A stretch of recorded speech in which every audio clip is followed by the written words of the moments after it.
While you were gone, Bill poisoned us. Oh, you're Bill. Hello, Bill. I just heard that. It's hilarious. Bill, were you also the guy we were talking in the Where are my cookies? Did those get destroyed in the bonfire you had afterwards? I don't know. Maybe they're back. Maybe they're backstage. I would have been the only one that lived had everybody died from the beef jerky. Yeah. Bill, let's settle a bet. Spencer said you were the benign deviance guy. Yes. Oh, okay. So Bill wasn't a stranger. Bearing meat. He was our old friend.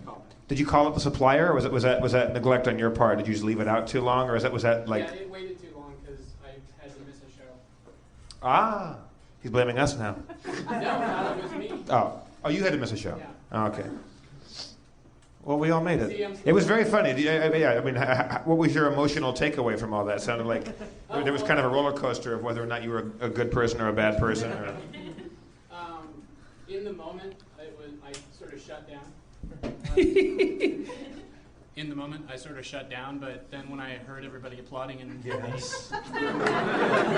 I heard everybody applauding in the podcast, when I listened to it later, I finally felt like I could forgive myself. Yeah. I heard everybody like going, yeah, but yeah, at the time, I could not hear that. Oh, really? That's interesting. That happens. I think that's some kind of weird. When I'm on stage, like I'll often, or actually less now than other, but it's like I've already worrying about what other people think like causes a kind of like weird. The same thing as when you're running a marathon and those drugs flood your body that don't let you know that your muscles are shredded and that you're in pain and stuff. Like it makes you kind of deaf and insensitive to things, and so you're kind of in your own little bottle in your head. I think that's what happened to you. or it was the fungus. You may have poisoned yourself. I was worried that the fungus took over my brain and made me bring it. Yeah.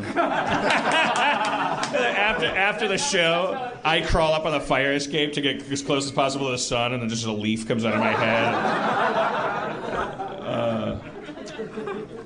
That is the worst and yet the coolest fungus of all. The one that makes ants' brains go crazy and makes them climb a tree. Yeah. That's nuts. That's you gotta think about it. The thing that's terrifying about that is this. That there was a day before that fungus existed, and then there was a day. It was Wednesday of maybe 6,000 BC. We don't know. I mean, but that fungus, like from the ants' perspective, like Wednesday was fine, and then Thursday, Nathaniel was going like, and then like because it was I don't know. I mean, like I'm sure there was lots of trial and error on the fungus's part. There was lots of fungus in lots of ants' brains. It would just get in the brain and fuck them up, and then that fungus didn't survive. But the fungus that specifically... But then it got in there and learned how to Voltron the ant's brain and drive him up the tree, like make his legs move. It's really crazy. I don't know, Jeff. I think that's too complicated for random mutation. I'm converting to intelligent design.